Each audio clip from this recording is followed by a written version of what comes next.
In today's video, I want to walk you through planning a KonMari style home organization project in your planner. So if you are a planner babe who has been bitten by the tidying up bug, then stay tuned because you're really going to enjoy today's video.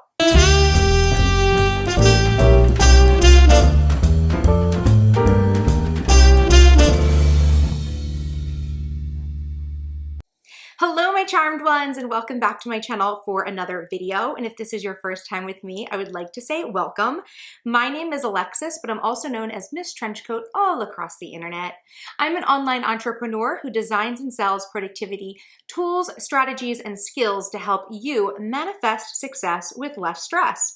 So if that sounds interesting to you, I'll leave some links down below in the description box where you can check out more of my work online, and feel free to download some of my latest free productivity tools over at thecharmedshop.com. Marie Kondo and her KonMari system for tidying up have taken the world by storm since the publication of her book, The Life-Changing Magic of Tidying Up, back in 2014. Now there's been another serious revival of home organization with her new Netflix series, Tidying Up with Marie Kondo. Since I'm often asked for more videos and examples for project planning and my process, I thought that this would be a really great example project to walk you through. Because to be honest, although I have read the book and watched the series, Marie Kondo doesn't really provide any specific planning techniques or strategies for how you would accomplish your KonMari style tidy up in your home. And I could imagine that many of you may be interested in doing something like this, but are perhaps hesitant or feeling overwhelmed because it is a rather big project depending on how many possessions you own or how big your home is. It can be a little overwhelming. So I thought this would be a great way for me to help you break this down and show you my project planning process at the same time. Now, I want to mention one quick thing before we jump into the strategy of this video that I'm sure some of you have probably already noticed, which is my pronunciation of Marie Kondo's name.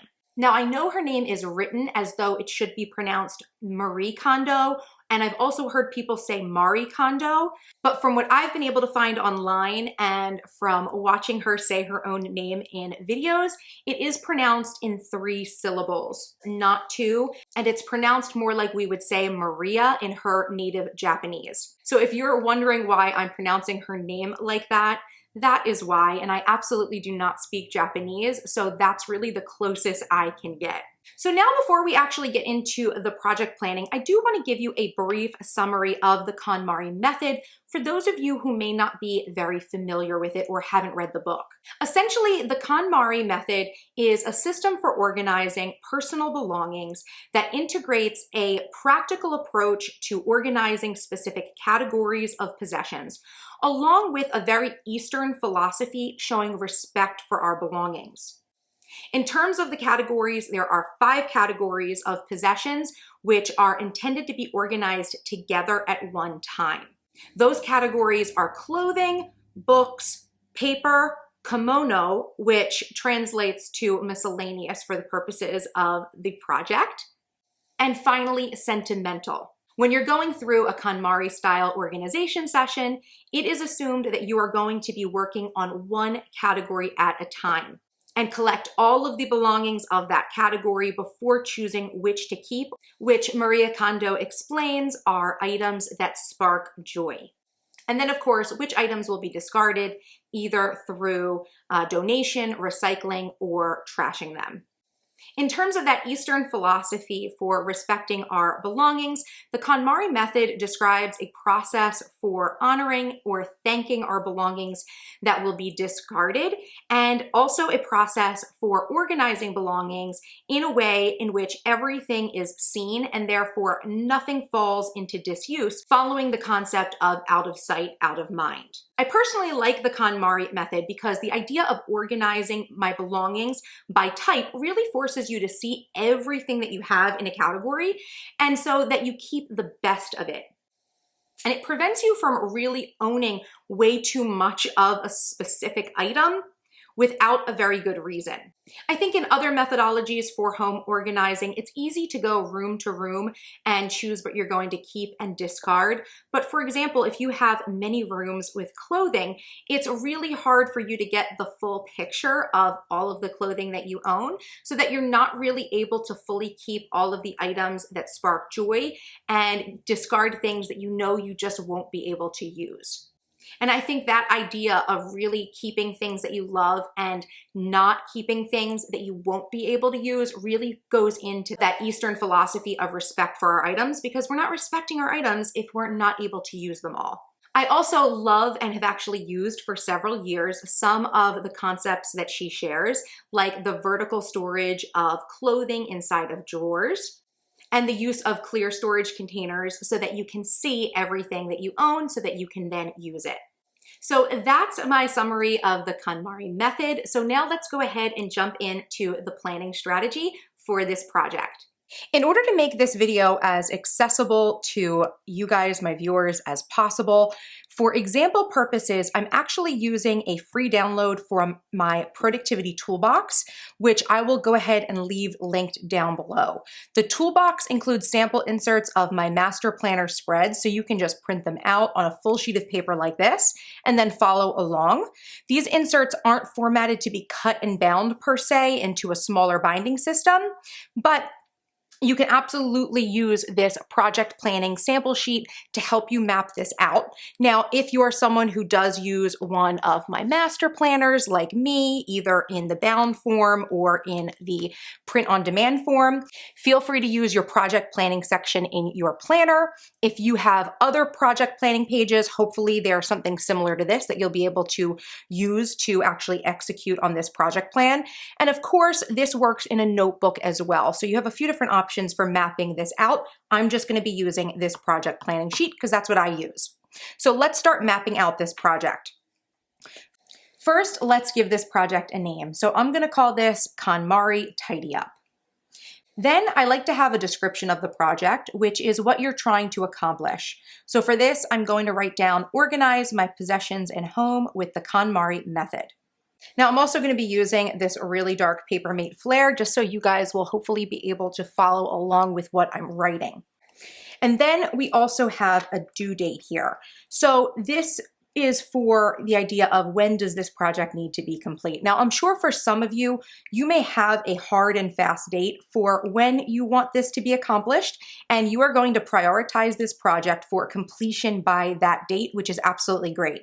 But for others of you, I'm sure one of the questions you're hoping I will answer in this video pertains to how much time a project like this takes. And I will be walking you through how I'd recommend measuring time for this. So if you don't have a hard date, let's skip this due date for now, and you can fill this in later when you have a better understanding of how long your project will take and how much time you have to devote to it.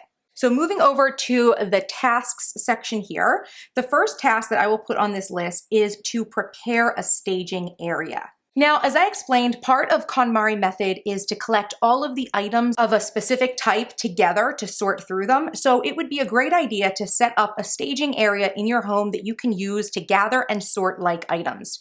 You might have an open area that you can already use in your home, which is great, but if needed, you might need to clear out an area to do the work. So I've put that as the first task.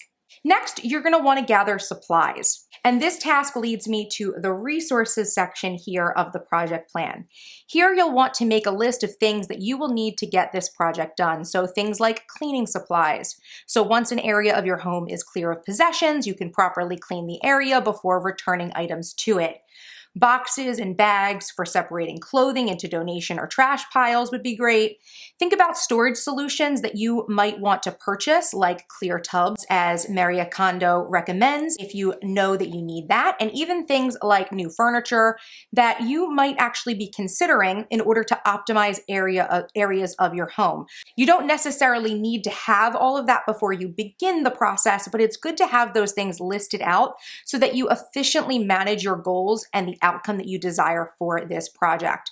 Honestly, a project like this is such a great time to also integrate upgrades or changes to furniture or decor, because possessions are being sorted and organized, and depending on how much you own and want to keep, you may want to upgrade items in your home in order to properly organize the items to keep it in line with the KonMari philosophy. Next, going back to the task list, we will begin breaking down the categories of the KonMari method for more specific tracking purposes. Starting with clothing, we will sort, clean, and store these items as the general action of the task. And then I have broken down some general subcategories of this item that will help to ensure we don't forget items that might be scattered or stored in various places. Now, I am providing these subcategories as a guideline for you, but use what applies to your life. And if there is something else you can think of that I've missed, certainly add it to your list and leave a comment down below this video to help others in the community create the best plan possible. Then we have the next category, which is books.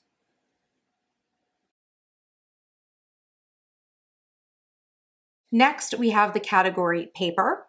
Now, as you can see, when I was filling in the paper category, I actually ended up moving into the project notes section. So all I did there was created some checkboxes by using a highlighter and continued making my list. Now, I could have gone ahead and printed another one of these pages and continued with a new task list, but I just thought it would be easier this way since it's all kind of just flowing into each other. Then the next category is kimono, which again is the miscellaneous category. You may have noticed, as well as I've been writing in these categories, I've been putting them in brackets just to highlight where the category begins so that all the subcategories are then underneath that. That's going to be an important distinction we'll want to make later, because we will be returning to the categories when it comes time to breaking down the timetable for working on each. And finally, we come to the category sentimental. The last task I'll list here is to dispose or donate items. But of course, if you need to add tasks like to purchase new furniture or storage solutions, feel free to add those as well. Now, as you can see, this will create a nice project style checklist for us to follow as we go through the process of tidying up, with each category listed. So as we work on a specific category, we can check off sub items as we complete them. Next, let's talk about understanding the time frame for this project. I am by no means a professional organizer, but I am someone who frequently goes through tidying up processes in my own home, and I have helped with a hoarded home declutter. So I would say that I understand some basic principles for mapping out the timetable for this project. For this part of the project, take out an additional sheet of note paper to follow along with me. On this sheet, we're going to create a very simple table where we are going to list out the 5 categories of the KonMari method as rows of the table. And then we are going to create some columns that will represent different levels of clutter. So you can see here I have a column L, M, H, that stands for light, medium, and high. And then I also have a column for total, which will be the total number of hours. So feel free to use this as an example to create your own table on a piece of paper, and make sure you leave a good amount of room for you to actually work in the boxes. First, for each category of items, I recommend going through your home to where that item type is stored and first ranking the level of clutter as light, medium, or high. So light clutter would mean that there is no visible clutter for the items and everything is properly stored. So for clothing, if you keep all your clothes in your bedroom, look at your closets and drawers or storage units, and if everything is contained, it's a light level. Medium clutter would mean that there's some visible clutter, but it doesn't impede your living space. So perhaps you have some items that are left out on countertops, or maybe your closet and or drawer units are pretty packed and you have some supplemental storage under your bed in the form of tubs or boxes. If things are stuffed or not quite fitting, but not totally in the way of your life, then I would consider that a medium. High clutter would mean there is visible clutter and it's cutting into your living space. So with the bedroom example, if you have a packed closet, drawers that are jammed and not quite closing, and you also need to keep piles of clothing around your room, that is what I would consider high clutter because it's not properly contained in storage units. So once you have an understanding of the clutter level for each of the 5 categories, I recommend counting each storage unit for that category. So I consider 1 unit of storage to be the equivalent of about a 6-drawer storage unit or 6 feet of hanging space. So this could be like a full-size credenza, bookcase, or other type of storage unit. Use that as a measure. 1 unit is about a 6-drawer unit or 6 feet of hanging space. So if you have a standard size reach-in closet and then a chest of drawers, that would be 2 units of storage for your clothing. So let's say, for instance, that the drawer unit has no visible clutter. We can count that as a light level unit. So I'm just going to put a dash here under the light category for clothes. But let's say your closet is pretty packed, so we can count that as 1 medium level unit. Now you'll need to go around your home to all of the places where clothes are stored and track the storage units by clutter level and fill in your grid. So let's say you also have a second hall closet where you keep some clothing items. We can count that as another unit. And let's say you also have 2 storage boxes that are stored away for off-season clothing. Then we can consider those 2 light options as well. So you can see here with this example I've given you, we have 4 units of light storage and 1 unit of medium storage. So once you've gone through and done this tally for all of the categories, we can then map out the total amount of time for each category. So in order to come up with a reasonable time frame for the completion of each category, we're going to count each unit of light storage as 1 hour, each unit of medium storage as 2 hours, and each unit of high clutter storage as 4 hours. So using that information along with your tallies, you can go ahead and put total time for each of your categories. So for here and clothes, this would be 6 total hours because we have 1, 2, 3, 4 hours plus 5, 6 because 1 unit of medium is 2 hours. Continuing on, here would be 4 hours of books, 3 hours for paper, 14 hours for kimono, and 4 hours for sentimental. Now keep in mind that this time is covering not only a reasonable pace for sorting items, but also includes buffer time for cleaning out your storage area and then returning your items to it in an organized manner. Now, if you're changing furniture out or adding storage, keep that in mind and add time accordingly. So once you know the total amount of time per category, we can return to our planner page here and we can mark that down. And you can see here, I've just taken the amount of hours and written them in parentheses along the line with each category so that we have everything mapped out. And from there, depending on your personal totals and how much time you believe you have to work on this project, you can then go ahead and set your due date. Now, for example, with this project that we've laid out, it's a total of 31 hours. So a 31-hour organization job could take, a couple of days to a week, or could be broken out across a couple of weeks or even months, depending on what time you have to devote to it. So let's say you only had 4 hours every Sunday to devote to this project, then you could actually take the 31 hours, divide it by that 4, and over the next 8 weeks, you could schedule in a time each Sunday to work on 4 hours at a time. So I hope that seeing this project plan broken out and seeing the examples with the categories and subcategories and the overall process for helping you determine the reasonable amount of time something like this would take. I hope this helps you if you are moving forward with a KonMari style project for your home. So that's how I would project plan out a KonMari style tidy up. I hope you found this video to be helpful and informative and hopefully sparked some joy and inspiration for you to begin on a KonMari style home organization project of your own. Of course, I would love to know if you are someone who is undergoing a project like this. Please leave me a comment down below. And of course, if you found any other subcategories in your life that I didn't include, please make sure to share those below because again, it really does help everyone to get the best idea of what the options are. And I know that what I could brainstorm and what I could kind of figure out for my life might not be 100% for everyone else. So it's very helpful when you guys can kind of fill in those gaps for me. If you enjoyed this video, please make sure to give it a thumbs up. And if you know someone who is interested in learning more about KonMari or is perhaps about to undertake this sort of a project, go ahead and swipe the URL of this video and send them a message right now because sharing is caring and I'm sure they will absolutely appreciate that you thought of them. If you want more of the behind the scenes of my productivity, life, and business, make sure you're following me on Instagram at MissTrenchcoat. And if you are not yet subscribed to my channel, what are you waiting for? Hit that subscribe button for more awesome videos by me. And until next time, bye-bye.